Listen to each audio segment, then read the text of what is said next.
All right.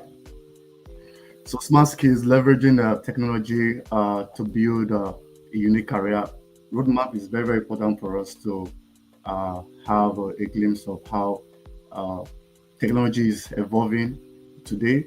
And what I like to note, everyone is asking where's the next technology heading to? What are we doing, the AI and things like that. So it's very important for us as professionals, either entry level or mid level or a C level professional.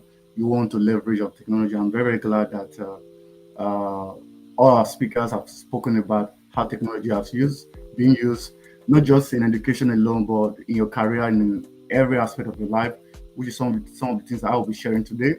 So I want to look at some of the challenges that people have really, really faced in terms of the use of technology. They've seen that information have been in an overload, so it's very important for you to take some of those overload with the help of technology. And the skills gap mystery, just like the last speaker talked about the the legacy media, the traditional form of media, which has actually changed. Now you have podcasts, you have event going live and things like that. So it therefore means that for someone who is a broadcaster who has not been able to apply technology, so therefore means that you're not going to have a lot of audience trying to follow you. So technology is very important. So whenever you identify a skill gap, technology can actually help you to keep up. And we've seen resume being static, where you have a resume like the traditional form of resume. You have the CV, so many information there, and you just send it.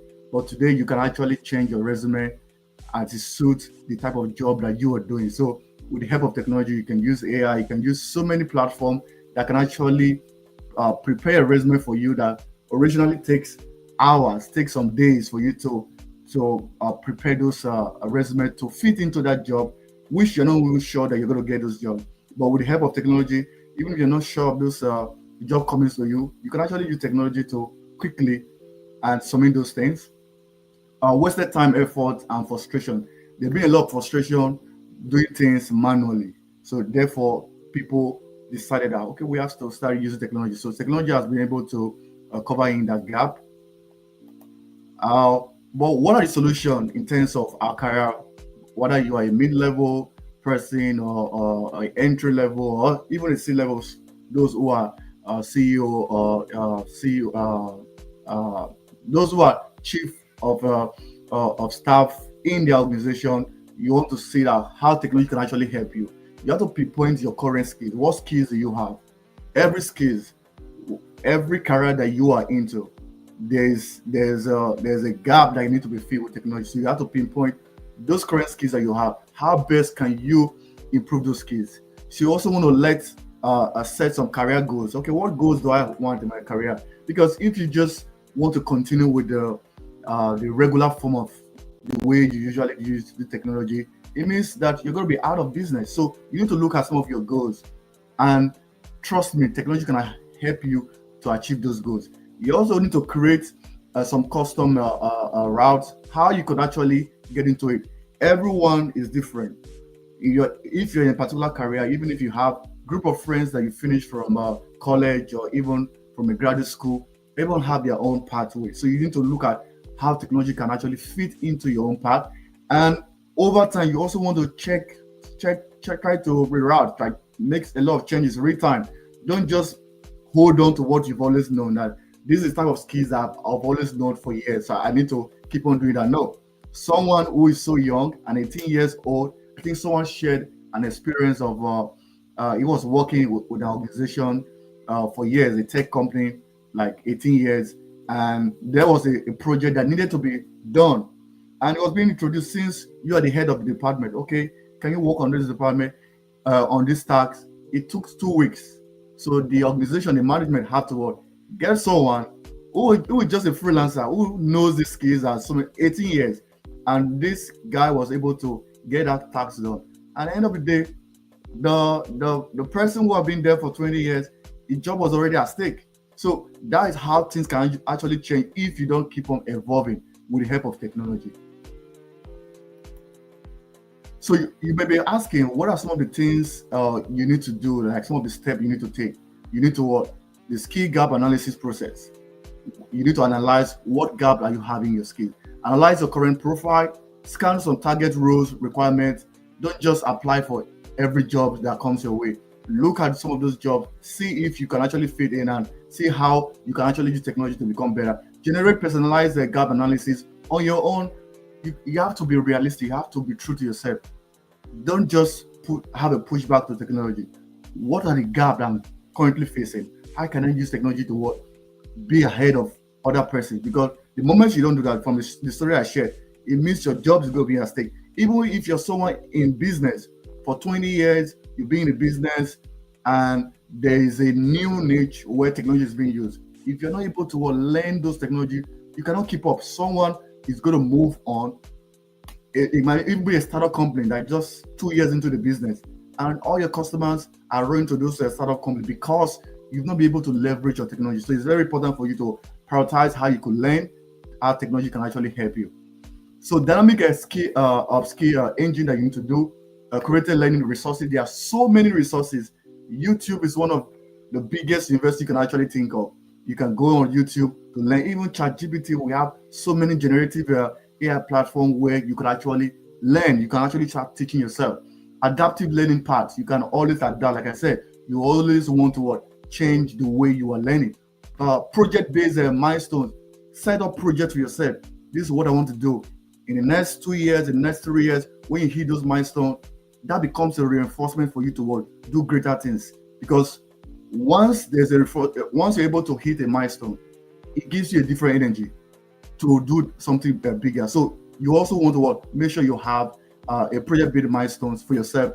Portfolio building. As you're building, regardless, even you're just 5 years into the workforce, 10 years into the workforce, always update your portfolio. Always tell people what you have done, because that is the first point to show to other persons. Because now life is moving a little bit away from just resume, because resume is just being written. Portfolio is what you've done previously. So whether you're just 2 years into your career, have a portfolio of some of the things you're going to do, because every employer now, every investor, if you're into business, want to see what you've done. They want to see the history, some of the things you've done. So whether small, whether you're big, everything you do, put it in a portfolio, because those things are going to help you later in the future in your career. 3-step process, skills assessment. You want to analyze the skills that you have. You also want to talk about personalized learning plan. Like this event is talking about personalized learning. So now you don't need to be in a classroom. We've seen a lot of people picking up MBA, picking up PhD program, picking up even bachelor degree program right in the comfort of your home. So you don't need to be in the forward of education, because why? There's now ways you can personalize learning at your own pace. You don't need to go at the pace of a lecturer, of a teacher, or whatsoever, or an educator. You can actually go at your own pace. So these are steps you need to do. Progress tracking and adjustment.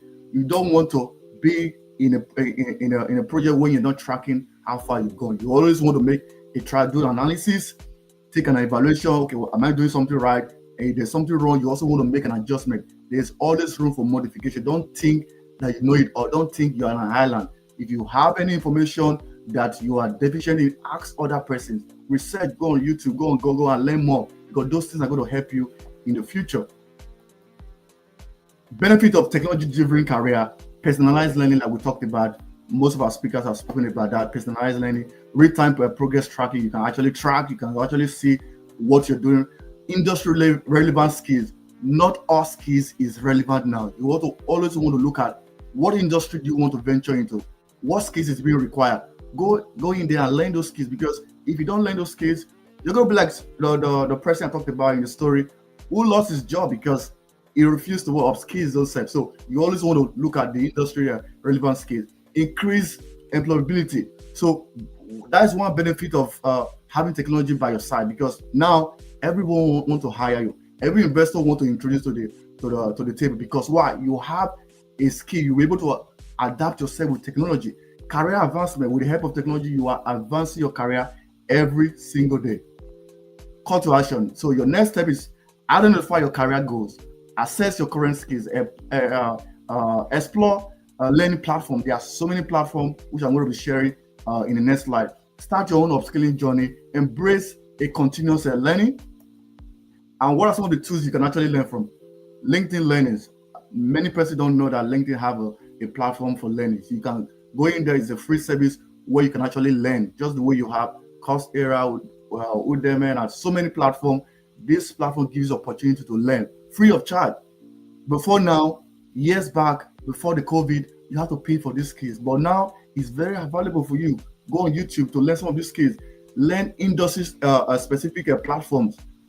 Industry you are into. What platform are they using? What tools? What apps? If you're someone who is using an iPhone, someone who is using an Android, there are so many apps you can download for free to learn any form of skills that you want. And that will make you to stay ahead in your own career. And so that brings me to the end of today's presentation. So if you have any question, there'll be a question in our Q&A question session, and you can always throw it to me, and I will go do work to answer this question. And you can always follow me online, Osaretin Agbonavbare, DR, and I will be more than welcome to follow up with you and show you some of the secret I've learned over the years working as a human computer interaction specialist. So thank you very much for joining on today's training.